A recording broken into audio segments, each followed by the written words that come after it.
Supreme court of Pakistan की जानिब से कौमी असम्बली की बहाली का तफसीली फैसला आने के बाद ये सवाल किया जा रहा है कि क्या मौजूदा हुकूमत आइन शिकने के मुर्तकिब सदर, वजीर आजम, स्पीकर और डिप्टी स्पीकर के खिलाफ आइन के आर्टिकल 6 के तहत कार्रवाई करेगी। साबिक डिप्टी स्पीकर कौमी असम्बली कासिम सूरी की जानिब से इमरान खान के खिलाफ तहरीक अदम एतमाद पर वोटिंग न करवाने और फिर साबिक वजीर आजम की जानिब से कौमी असम्बली तोड़ने के फैसले को गैर कानूनी करार देने के हवाले से सुप्रीम कोर्ट ने बिला आखिर अपना तफसीली फैसला जारी करते हुए इसमें आर्टिकल 6 का जिक्र भी किया है और कहा है कि इसके इतलाक के हवाले से फैसला मौजूदा पार्लियामेंट को करना होगा।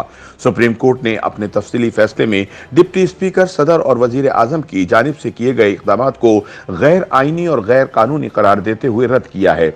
इसके अलावा जस्टिस जमाल खान मंदोखेल और जस्टिस मजहर आलम मियां खेल ने अपने इख्तिलाफी नोट में सदर आरिफ अलवी, साबिक वजीर आजम इमरान खान, साबिक स्पीकर कौमी असम्बली असद कैसर और साबिक डिप्टी स्पीकर कासिम सूरी को आइन शिकने पर रगड़ा देते हुए सख्त तरीन अल्फाज इस्तेमाल किए हैं। सबसे सख्त अल्फाज जस्टिस मजहर आलम मियां खेल के हैं, जिन्होंने आर्टिकल 6 तक का जिक्र कर डाला है। उन्होंने अपने फैसले में लिखा है कि सदर, वजीर आजम, स्पीकर और डिप्टी स्पीकर की जानिब से किए गए तमाम इक़दामात गैर आईनी थे और उन्होंने सब कुछ जानते बूझते हुए किया, जिसके बाद उन पर आर्टिकल 6 लगाना या ना लगाना बहरहाल पार्लियामान का ही फैसला होगा। उन्होंने कहा कि पार्लियामेंट को फैसला करना होगा कि आया वो ऐसे गैर आईनी इक़दामात के लिए दरवाजा खुला रखना चाहती है या फिर मुस्तकबिल में इस अमल को दोहराए जाने से रोकने के लिए कोई एक्शन लेते हैं। याद रहे 3 अप्रैल 2022 को गैर कानूनी, गैर आईनी तौर पर तहरीक अदम एतमाद पर वोटिंग करवाए बगैर उसे मुस्तरद करते हुए डिप्टी स्पीकर कौमी असम्बली कासिम सूरी के इजलास बर्खास्त करने के बाद फौरी तौर पर साबिक वजीर आजम इमरान खान ने टेलीविजन पर सदर पाकिस्तान आरिफ अलवी को असम्बली तहलील करने की समरी भेजने का ऐलान किया था।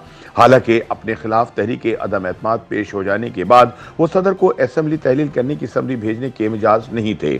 बहरहाल इन्हें पहले से इल्म था कि डिप्टी स्पीकर क्या फैसला देने जा रहे हैं, लिहाजा उन्होंने कौमी असम्बली की तहलील की समरी पहले ही तैयार रखी हुई थी और फिर चंद ही मिनट के अंदर टीवी पर खबरें चलना शुरू हो गईं कि सदर ने इमरान खान की जानिब से असम्बली तहलील करने की समरी मंजूर कर ली है। इमरान डू सदर कहलाने वाले आरिफ अलवी चाहते तो इस पर 2 दिन तक गौर कर सकते थे, लेकिन उन्होंने ऐसा करना मुनासिब नहीं समझा और पहले से तय करदा साजिश के तहत एक लम्हा जाया किए बगैर कौमी असम्बली तहलील करने के हुक्मनामे पर दस्तखत कर दिए। याद रहे कि डिप्टी स्पीकर कौमी असम्बली ने भी एक तहरीरी फैसला पढ़कर सुनाया था और इस फैसले पर दस्तखत भी इनके अपने नहीं बल्कि स्पीकर कौमी असम्बली असद कैसर के थे। सुप्रीम कोर्ट ने अपने तफसीली फैसले में इन्हीं हकाइक को मद्देनजर रखते हुए सदर, वजीर आजम, स्पीकर और डिप्टी स्पीकर के तमाम तर फैसलों को गैर आईनी करार देते हुए रद्द कर दिया।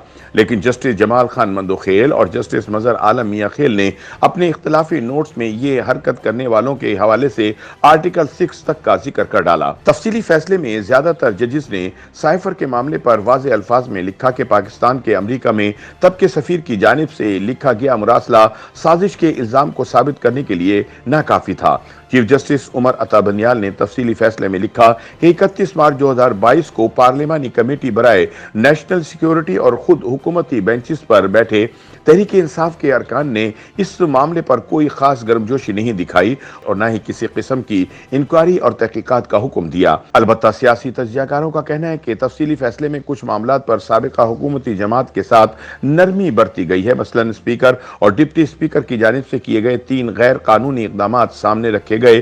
पहला ये कि अरकान असम्बली की जानिब से तहरीरी मुतालबे के बावजूद स्पीकर ने 14 दिन के अंदर अंदर इजलास न बुलाया।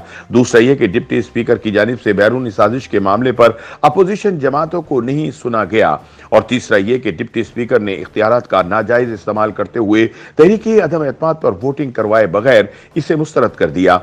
अब पहले मामले पर चीफ जस्टिस तफसीली फैसले में लिखते हैं कि इजलास 14 दिन के अंदर अंदर तो नहीं बुलाया गया, लेकिन बिला आखिर बुला लिया गया, लिहाजा ये मसला एक तरफ रख दिया जाए। सवाल यह है कि ऐसा क्यों कहा गया जबकि अदालत खुद आइन से इनहराफ को तस्लीम कर रही है। इस हवाले से चीफ जस्टिस ने ना तो कोई कानूनी जवाब देने की जरूरत महसूस की और ना ही आइन से इनहराफ करने पर कोई सजा तजवीज़ की। इसी तरह डिप्टी स्पीकर की जानिब से हुकूमती जमात का ये मौक़िफ़ तस्लीम कर लेना कि अपोजिशन जमातों ने बैरूनी ताकतों के ईमा पर तहरीक अदम एतमाद जमा करवाई बराह रास्त गद्दारी का इल्ज़ाम ही नहीं बल्कि मुल्क के आला तरीन इदारे के कंस्टोडियन की जानिब से इस इल्ज़ाम पर फैसला सुनाने के मुतरादिफ था। अपोजिशन अरकान को इस हवाले से ना सुनना एक इंतहाई गैर इखलाकी हरकत थी। ताहम तफसीली फैसले में कहा गया है कि इस हवाले से ये स्पीकर या इस केस में डिप्टी स्पीकर की सवाबदीद है कि वो अपोजिशन अरकान की राय सुनना चाहे या ना सुनना चाहे, यानी यहां भी हुकूमती ओहदेदारों के साथ नरमी बरती गई।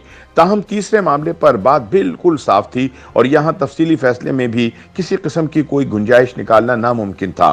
सुप्रीम कोर्ट के तफसीली फैसले में वाज़ह तौर पर लिखा गया कि स्पीकर या डिप्टी स्पीकर के पास तहरीक अदम एतमाद पेश हो जाने के बाद इस किस्म का कतन इख्तियार मौजूद नहीं है कि वो राय शुमारी के बगैर इसे किसी भी बिना पर मुस्तरद कर सके। एक बार ये तहरीक पेश कर दी जाए तो इस पर वोटिंग करवाना ही होगी, मगर जस्टिस मजहर आलम मियां खेल ने कोई लगी लिपटी रखे बगैर अपने फैसले में इन तमाम गैर कानूनी और गैर आईनी इकदामात को एक मंसूबे का हिस्सा करार दिया।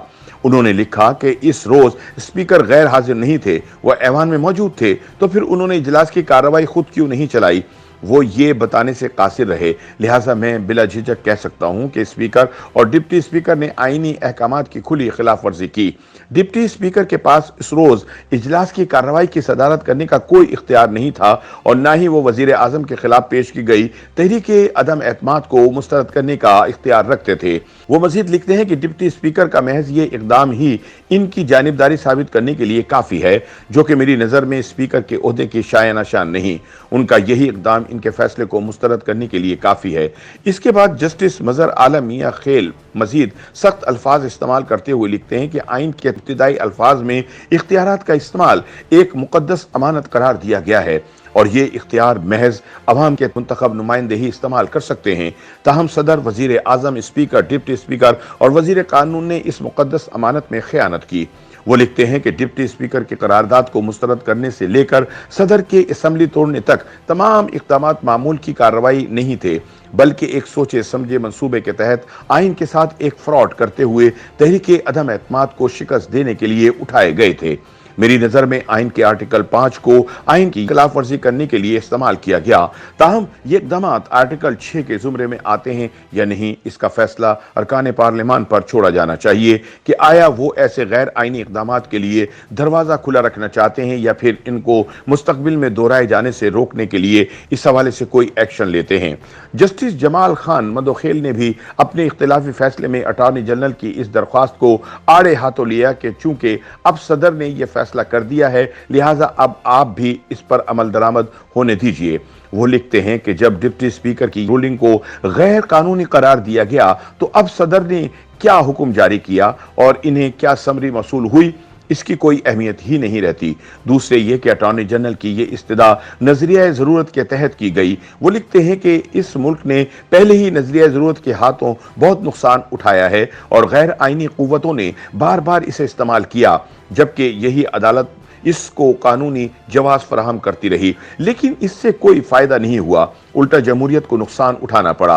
अदालतों को हर हाल में गैर आइनी और गैर जमहूरी इक़दामात की हौसला शिकनी करनी चाहिए। मुल्क में ऐसी कोई गैर मामूली सूरत हाल नहीं थी जिससे रियासत के वजूद को कोई खतरा लाहक होता। उन्होंने लिखा कि एक शख्स की ख्वाहिशात के एहतराम में मुल्क में नए इंतखाबात की कोई राह निकालना किसी पर लाजिम नहीं था। यह फैसला पार्लियामान की मजमूई दानिश पर ही मबनी होना चाहिए। अदालत खुद को पार्लियामान के इख्तियारात तजवीज़ नहीं कर सकती। YouTube पर गूगली न्यूज देखने के लिए youtube.com की सर्च बार में गूगली न्यूज टीवी टाइप करें। गूगली न्यूज के पेज पर सुर्ख रंग के सब्सक्रिप्शन वाले बटन पर क्लिक करना ना भूलिए। YouTube पेज पर अपलोड होने वाली वीडियोस से बाखबर रहने के लिए बेल आइकन पर क्लिक कीजिए। आपको हर नई वीडियो के बारे में नोटिफिकेशन मौसूल हो जाएगा।